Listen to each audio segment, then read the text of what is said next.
ಬತ್ತಿದ್ದ ನದಿಗಳಿಗೆ ಬಂತು ಚೈತನ್ಯ. ಕೃಷ್ಣೆ ಘಟಪ್ರಭಾಗೆ ಬಂತು ಜೀವಕಳೆ. ರೈತರಲ್ಲಿ ಮೂಡಿದೆ ಮತ್ತೆ ಭರವಸೆ. ದಕ್ಷಿಣ ಒಳನಾಡಲ್ಲಿ ಬರದ ಛಾಯೆ, ಸುಳಿಯದ ಮಳೆ. ರೈತರ ಕಣ್ಣೀರು, ಮುಂಗಾರು ಕಣ್ಣಾಮುಚ್ಚಾಲೆ.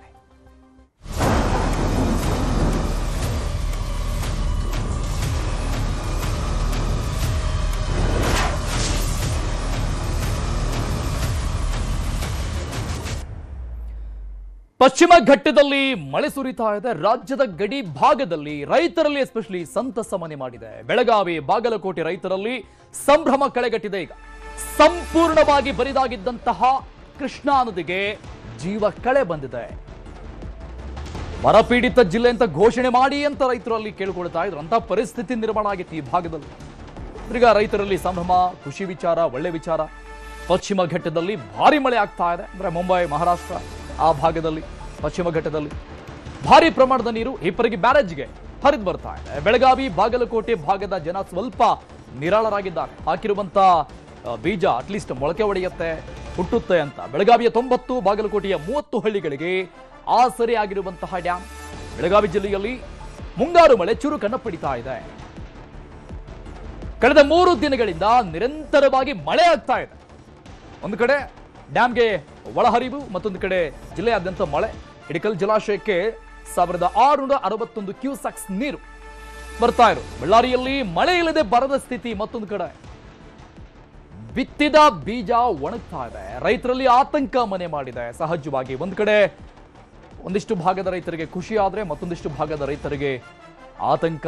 ಸೂಕ್ತ ಪರಿಹಾರಕ್ಕೆ ರೈತರು ಒತ್ತಾಯಿಸ್ತಾ ಇದ್ದಾರೆ. ಬಳ್ಳಾರಿ ಭಾಗಕ್ಕೆ ಮಳೆ ಆಗ್ತಾ ಇಲ್ಲ ಮತ್ತು ಟಿಬಿ ಡ್ಯಾಮ್ನಲ್ಲಿ ಬೇಕಾಗಿರುವಷ್ಟು ಪ್ರಮಾಣದ ನೀರು ಸ್ಟೋರೇಜ್ ಇಲ್ಲ.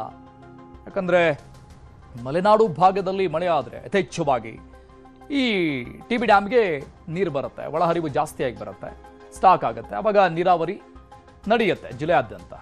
ಬಳ್ಳಾರಿಯಲ್ಲಿ ಆತಂಕ ಇದ್ರೆ ಬೆಳಗಾವಿ, ವಿಜಯಪುರ ಆ ಭಾಗದಲ್ಲಿ ಕೃಷ್ಣಾ ನದಿಗೆ ನೀರು ಬರ್ತಾ ಇರೋದ್ರಿಂದ ಆ ಭಾಗದ ಡ್ಯಾಮ್ಗಳು, ಬ್ಯಾರೇಜ್ಗಳು ತುಂಬುತ್ತಾ ಇರೋದ್ರಿಂದ ಆ ಭಾಗದ ರೈತರಿಗೆ ಸಹಜವಾಗಿ ಆನಂದ ಇದೆ, ಖುಷಿ ಇದೆ. ಹಾಕಿರುವಂತಹ ಬೆಳೆ ಇನ್ನೇನು ಹುಟ್ಟುತ್ತೆ ಅನ್ನುವಂತಹ ನಿರೀಕ್ಷೆಯಲ್ಲಿ ಜನ ಇದ್ದಾರೆ. ಅನೇಕ ಕಡೆಗಳಲ್ಲಿ ಟ್ಯಾಂಕರ್ಗಳ ಮೂಲಕವಾಗಿ ನೀರು ಹಾಯಿಸುವಂತ ಪರಿಸ್ಥಿತಿ ಇತ್ತು. ಒಂದೊಂದು ನಾಟಿ ಮಾಡಿರುವಂತಹ ಸಸಿ ಹತ್ರ ಹೋಗಿ ನೀರು ಹಾಕಬೇಕು ಅಂತ ಪರಿಸ್ಥಿತಿ ಇತ್ತು. ಮಳೆನೇ ಬರ್ತಾ ಇರಲಿಲ್ಲ. ಆದರೆ ಸದ್ಯಕ್ಕೆ ಖುಷಿ ವಿಚಾರ. ಬೆಳಗಾವಿ ಭಾಗದ ಆ ರೈತರಿಗೆ ಬಹುತೇಕ 120-130 ಹಳ್ಳಿಗಳಿಗೆ ನೀರುಣಿಸುವಂತಹ ಕೃಷ್ಣಾ ನದಿ ಒಡಲು ತುಂಬ್ತಾ ಇದೆ. ಆ ಭಾಗದ ಬ್ಯಾರೇಜ್ಗಳು ತುಂಬ್ತಾ ಇದೆ. ಪಶ್ಚಿಮ ಘಟ್ಟ, ಮುಂಬೈ, ಮಹಾರಾಷ್ಟ್ರ ಆ ಭಾಗದಲ್ಲಿ ಯಥೇಚ್ಛವಾಗಿ ಮಳೆ ಸುರಿತಾ ಇರೋದ್ರಿಂದ ಒಳಹರಿವು ಜಾಸ್ತಿ ಆಗಿದೆ. ಸಹಜವಾಗಿ ಇಲ್ಲಿ ಮಳೆ ಬಿದ್ದಿಲ್ಲ ಅಂದ್ರೂ ಪರವಾಗಿಲ್ಲ, ಅಟ್ಲೀಸ್ಟ್ ಡ್ಯಾಮ್ಗಳು ತುಂಬ್ತಾ ಇದ್ರೆ ಅಟ್ಲೀಸ್ಟ್ ನೀರಾವರಿಗೆ ಅನುಕೂಲ ಆಗುತ್ತೆ. ಹಾಗಾಗಿ ಒಂದು ನಿಟ್ಟುಸಿರನ್ನ ಬಿಟ್ಟಿದ್ದಾರೆ ಈ ಭಾಗದ ರೈತರು.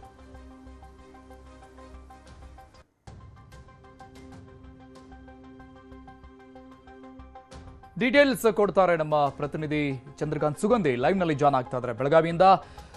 ಚಂದ್ರಕಾಂತ್, ನಾನು ಹೇಳ್ತಾ ಇದ್ದೆ ಕೆಲವೇ ದಿನಗಳ ಹಿಂದೆ ನಮ್ಮ ಜಿಲ್ಲೆನ ಬರಪೀಡಿತ ಜಿಲ್ಲೆ ಅಂತ ಘೋಷಣೆ ಮಾಡಿ ಅಂತ ರೈತರಲ್ಲಿ ತಮ್ಮ ಅಳಲು ತೋಡ್ಕೊಳ್ತಾ ಇದ್ರು. ಸದ್ಯಕ್ಕೆ ಒಂದು ಬಹಳ ಖುಷಿ ವಿಚಾರ. ಆ ಭಾಗದ ರೈತರಿಗೆ ಎಷ್ಟು ಪ್ರಮಾಣದ ನೀರು ಬಂದಿದೆ, ಡ್ಯಾಮ್ಗೆಲ್ಲ ನೀರಾವರಿ ಎಲ್ಲ ಸ್ಟಾರ್ಟ್ ಆಗಿದೆಯಾ ಮತ್ತು ಮಳೆ ಕೂಡ ಸ್ಟಾರ್ಟ್ ಆಗಿದೆ ಅಂತ ಜಿಲ್ಲೆಯಾದ್ಯಂತ?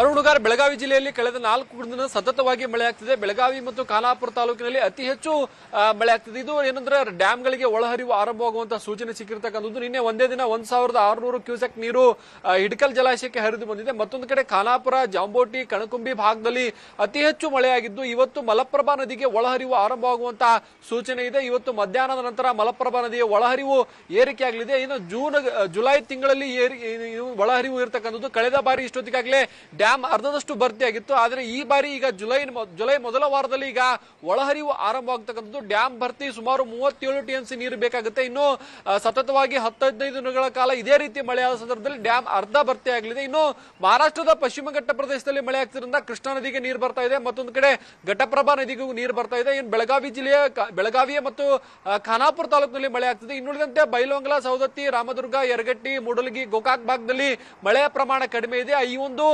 ಮಳೆ ಬಿದ್ರೆ ಅಲ್ಲಿ ಡ್ಯಾಮ್ಗಳು ಭರ್ತಿ ಆಗುತ್ತೆ ಮತ್ತು ಅಂತರ್ಜಲ ಮಟ್ಟ ಹೆಚ್ಚಾಗುವಂತ ಸಂತಸ್ತಿದೆ. ಮತ್ತೊಂದ್ ಕಡೆ ಬೆಳಗಾವಿಯಲ್ಲಿ ಮಳೆ ಬಿದ್ದ ಪರಿಣಾಮವಾಗಿ ಅನೇಕ ರಸ್ತೆ ಸಮಸ್ಯೆಗಳು ಆರಂಭ ಆಗಿರ್ತಕ್ಕಂಥದ್ದು. ನಾನೀಗ ರಾಷ್ಟ್ರೀಯ ಹೆದ್ದಾರಿ ಪಕ್ಕದ ಒಂದು ಸರ್ವಿಸ್ ರಸ್ತೆಯಲ್ಲಿ ಇದ್ದೇನೆ. ನೋಡಬಹುದು ಇಲ್ಲಿ ಸಾಕಷ್ಟು ಗುಂಡಿಗಳು ಈ ಒಂದು ರಸ್ತೆಯಲ್ಲಿ ನಿನ್ನೆಯಿಂದ ಸಾರ್ವಜನಿಕರು ಓಡಾಡುವಂತಹ ಸ್ಥಿತಿ ನಿರ್ಮಾಣವಾಗಿದೆ. 2 ವರ್ಷಗಳ ಹಿಂದೆ ಇದೇ ಒಂದು ರಸ್ತೆಯಲ್ಲಿ ಏನು ಪೈಪ್ ಲೈನ್ ಅಳವಡಿಕೆ ಸಂದರ್ಭದಲ್ಲಿ ಇಬ್ಬರು ಕಾರ್ಮಿಕರು ಬಿದ್ದು ಮೃತಪಟ್ಟಿರ್ತಕ್ಕಂಥದ್ದು. ಈ ಒಂದು ಏನು ರಸ್ತೆ ಗುಂಡಿಗಳನ್ನ ಮುಚ್ಚಕ್ಕೆ ಸಾಧ್ಯವಾದಂತಹ ಸ್ಥಿತಿ ಇರ್ತಕ್ಕಂಥದ್ದು. ಪಕ್ಕದಲ್ಲೇ ಫ್ರೂಟ್ ಮಾರ್ಕೆಟ್ ಇದೆ, ಇಲ್ಲಿ ಸಾಕಷ್ಟು ಜನ ನಿತ್ಯ ಮಾರ್ಕೆಟ್ಗೆ ಬರ್ತಾರೆ. ಅಷ್ಟಾದಿಗೂ ಕೂಡ ಈ ರಸ್ತೆ ಸಂಪೂರ್ಣವಾಗಿ ಹಾಳಾಗಿದೆ. ಒಂದೇ ಮಳೆಗೆ ಏನೋ ರಸ್ತೆ ಸಂಪೂರ್ಣವಾಗಿ ಹಾಳಾಗಿರ್ತಕ್ಕಂಥದ್ದು. ಏನೋ ಸಾರ್ವಜನಿಕರು ಹಿಡಿಶಾಪ ಹಾಕುವಂತ ಸ್ಥಿತಿ ಇದೆ. ಬೆಳಗಾವಿ ನಗರದಲ್ಲಿ ಪ್ರಮುಖವಾಗಿ ಏನು ಅಂತಂದ್ರೆ ಏನು LNT ಆಗಿರ್ಬೋದು ಮತ್ತು ಈ ಕೇಬಲ್ ಅಳವಡಿಕೆ ಕಾರ್ಯ ಏನಿದೆ ಸಾಕಷ್ಟು ಸಮಸ್ಯೆಯನ್ನು ತಂದೊಡ್ಡಿದೆ. ಬೆಳಗಾವಿಯ ಪ್ರಮುಖ ರಸ್ತೆಗಳನ್ನ ಅಗೆದು ಹಾಳು ಮಾಡಲಾಗಿರ್ತಕ್ಕಂಥದ್ದು. ಮಳೆ ಇಲ್ಲದ ಸಂದರ್ಭದಲ್ಲಿ ರಸ್ತೆ ಗುಂಡಿಗಳು ಕಾಣ್ತಾ ಇದ್ವು, ಆದರೆ ಮಳೆ ಬಂದ ಸಂದರ್ಭದಲ್ಲಿ ರಸ್ತೆ ಗುಂಡಿಗಳು ತುಂಬುತ್ತವೆ. ಹೀಗಾಗಿ ಸಾರ್ವಜನಿಕರು ಪರದಾಡುವಂತ ಸ್ಥಿತಿಗಳು ಇರ್ತಕ್ಕಂಥದ್ದು. ಅರುಣ್ ಹುಗಾರ್, ಮತ್ತೊಂದು ಕಡೆ ಈಗ ಏನು ಮಲಪ್ರಭಾ ನದಿಗೂ ಕೂಡ ಇವತ್ತು ಒಳಹರಿವು ಹೆಚ್ಚಾಗುವಂತ ಸಾಧ್ಯತೆ ಇದೆ. ಅರುಣ್ ಹುಗಾರ್, ಥ್ಯಾಂಕ್ ಯು ಚಂದ್ರಕಾಂತ್ ಎಲ್ಲ ಡೀಟೇಲ್ಸ್ಗೆ. ಇನ್ನು ಬಳ್ಳಾರಿಯಲ್ಲೂ ಕೂಡ ಮಳೆ ಇಲ್ಲದೆ ಜನ ಪರದಾಡ್ತಾ ಇದ್ದಾರೆ. ಈ ಭಾಗದ ರೈತರು ಮಳೆ ಬರದೇ ಇರೋ ಕಾರಣಕ್ಕಾಗಿ ಪರಿತಪಿಸ್ತಾ ಇದ್ದಾರೆ. ಒಂದು ಕಡೆ ಮಲೆನಾಡು ಭಾಗದಲ್ಲಿ ಯಥೇಚ್ಛವಾಗಿ ಮಳೆ ಬೀಳ್ತಾ ಇದ್ರೆ ಟಿಬಿ ಡ್ಯಾಮ್ಗೆ ಯಥೇಚ್ಛವಾಗಿ ನೀರು ಹರಿದು ಬರುತ್ತೆ. ಆದರೆ ಯಥೇಚ್ಛವಾಗಿ ಅಂದರೆ ಅಂದುಕೊಂಡಂತಹ ರೀತಿಯಲ್ಲಿ ಮಲೆನಾಡು ಭಾಗದಲ್ಲಿ ಮಳೆ ಬೀಳ್ತಾ ಇಲ್ಲ. ಹಾಗಾಗಿ ಟಿಬಿ ಡ್ಯಾಮ್ ಬರಿದಾಗ್ತಾ ಇದೆ. ಅಂದುಕೊಂಡ ನಿರೀಕ್ಷೆಯಲ್ಲಿ ಮಳೆ ಬೀಳ್ತಾ ಇಲ್ಲ. ಬಿತ್ತಿರುವಂಥ ಬೀಜ ಮೊಳಕೆ ಒಡೆಯುತ್ತಾ ಇಲ್ವಾ ಅನ್ನುವಂಥ ಪರಿಸ್ಥಿತಿಯಲ್ಲಿ ಬೆಳಗಾವಿ ಭಾಗದ ರೈತರಿದ್ದಾರೆ. ಟಿಬಿ ಡ್ಯಾಮ್ ಇನ್ ಕೇಸ್ ಏನಾದರೂ ತುಂಬಿದ್ರೆ ಬಹುತೇಕ ಈ ಒಂದು ಟೈಮ್ಗೆ ಆಲ್ಮೋಸ್ಟ್ ಟಿಬಿ ಡ್ಯಾಮ್ ಭರ್ತಿ ಆಗಬೇಕಾಗಿತ್ತು. ಆದರೆ ಈ ಬಾರಿ ಎಲ್ನಿನೋ ಎಫೆಕ್ಟ್ನಿಂದಾಗಿ ಮಳೆ ಪ್ರಮಾಣ ಕಡಿಮೆ ಆಗಿದೆ ಅನ್ನುವಂತಹ ವಿಚಾರವನ್ನು ವಿಜ್ಞಾನಿಗಳು ಹೇಳ್ತಾ ಇದ್ದಾರೆ. ಸೊ ಹಾಗಾಗಿ ಈ ಭಾಗದ ರೈತರು ಪರಿತಪಿಸುವಂತಹ ಪರಿಸ್ಥಿತಿ ನಿರ್ಮಾಣ ಆಗಿದೆ. ಟ್ಯಾಂಕರ್ಗಳ ಮೂಲಕವಾಗಿ ಬಹುತೇಕ ಭಾಗಗಳಲ್ಲಿ ನೀರುಣಿಸ್ತಾ ಇದ್ದಾರೆ ಸಸಿಗಳಿಗೆ. ಎಷ್ಟು ಎಕರೆಗಂತ ನೀರು ಹಾಕಕ್ಕಾಗತ್ತೆ ಟ್ಯಾಂಕರ್ಗಳ ಮೂಲಕವಾಗಿ? ನೀರಾವರಿಯನ್ನೇ ನಂಬಿಕೊಂಡಿರುವಂತಹ ಈ ಭಾಗದ ರೈತರಿಗೆ ಸಹಜವಾಗಿ ಸಂಕಷ್ಟ ಇದೆ. ಡೀಟೇಲ್ಸ್ ಕೊಡ್ತಾರೆ ನಮ್ಮ ಪ್ರತಿನಿಧಿ ಬಸವರಾಜ್, ಲೈವ್ ನಲ್ಲಿ ಜಾಯ್ನ್ ಆಗ್ತಾ ಇದ್ದಾರೆ. ಬಸವರಾಜ್, ಮಲೆನಾಡು ಭಾಗದಲ್ಲೇ ಮಳೆ ಆಗ್ತಾ ಇಲ್ಲ ನಿರೀಕ್ಷೆಯ ಪ್ರಮಾಣದಲ್ಲಿ. ಸೊ ಅಲ್ಲಿ ಯಥೇಚ್ಛವಾಗಿ ಮಳೆ ಬಿದ್ದರೆ ಟಿಬಿ ಡ್ಯಾಮ್ ಭರ್ತಿ ಆಗುತ್ತೆ. ಟಿಬಿ ಡ್ಯಾಮ್ ಎಲ್ಲ ಸುಸಜ್ಜಿತವಾಗಿ ರೆಡಿ ಆಯಿತು ಮೊನ್ನೆ ತಾನೆ 33 ಕ್ರಸ್ಟ್ಗಳನ್ನ ಅಳವಡಿಕೆ ಮಾಡಿಕೊಂಡು. ಬಟ್ ನಿರೀಕ್ಷೆ ಪ್ರಮಾಣದಲ್ಲಿ ನೀರಿಲ್ಲ. ಖಂಡಿತ ಅರುಣ್, ಯಾಕಂತಂದ್ರೆ ಟಿಬಿ ಡ್ಯಾಮ್ ನಿರ್ಮಾಣ ಆಗಿ 73 ವರ್ಷಗಳ ನಂತರ ತುಂಗಭದ್ರಾ ಜಲಾಶಯದ 30 ಕ್ರಸ್ಟ್ಗಳನ್ನು ಕೂಡ ಹೊಸದಾಗಿ ಕೂಡ ಅಳವಡಿಸಿದ್ದು ಒಂದ್ ಕಡೆ ಈ ಭಾಗದ ರೈತರಿಗೆ ಒಂದು ಖುಷಿ ವಿಚಾರ ಆದ್ರೆ ಮತ್ತೊಂದು ಬೇಸರದ ವಿಚಾರ ಅಂತಂದ್ರೆ ಈ ಬಾರಿ ಅಂದ್ರೆ ಈ ವರ್ಷ ಮುಂಗಾರು ಮಳೆ ಸಂಪೂರ್ಣವಾಗಿ ಕೈಕೊಟ್ಟಿರ್ತಕ್ಕಂಥ ಹಿನ್ನೆಲೆಯಲ್ಲಿ, ಅದರಲ್ಲೂ ಮಲೆನಾಡು ಭಾಗದಲ್ಲಿ ಒಂದು ಉತ್ತಮವಾದಂತಹ ಮಳೆ ಆಗದೇ ಇರ್ತಕ್ಕಂಥ ಹಿನ್ನೆಲೆಯಲ್ಲಿ ತುಂಗಭದ್ರಾ ಜಲಾಶಯಕ್ಕೆ ಒಳಗಿನ ಪ್ರಮಾಣ ಕೂಡ ಇಲ್ಲಿವರೆಗೆ ಬಂದಿಲ್ಲ. ಈಗ ಸದ್ಯಕ್ಕೆ 9 TMC ಮಾತ್ರ ನೀರಿರ್ತಕ್ಕಂಥದ್ದು.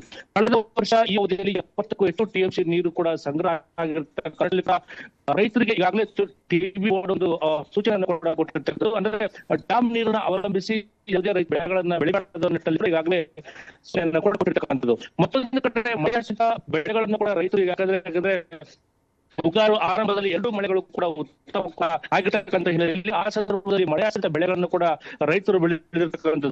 ಬಳ್ಳಾರಿ ಜಿಲ್ಲೆಯಲ್ಲಿ ಸುಮಾರು 1,59,000 ಹೆಕ್ಟೇರ್ ಪ್ರದೇಶದಿಂದ ಬಿತ್ತನೆ ಗುರಿ ಇರ್ತಕ್ಕಂಥದ್ದು. ಆದ್ರೆ ಇದುವರೆಗೆ ಈ ರೀತಿಯಾದಂಥ ಪರಿಸ್ಥಿತಿ ಬಳ್ಳಾರಿ ಭಾಗದಲ್ಲಿ ನಿರ್ಮಾಣ ಆಗಿರುವಂಥದ್ದು. ಮಳೆ ಯಾವಾಗ ಬರುತ್ತೆ ಅನ್ನುವಂಥ ನಿರೀಕ್ಷೆಯಲ್ಲಿ ಜನ ಕಾಯ್ತಾ ಇದ್ದಾರೆ.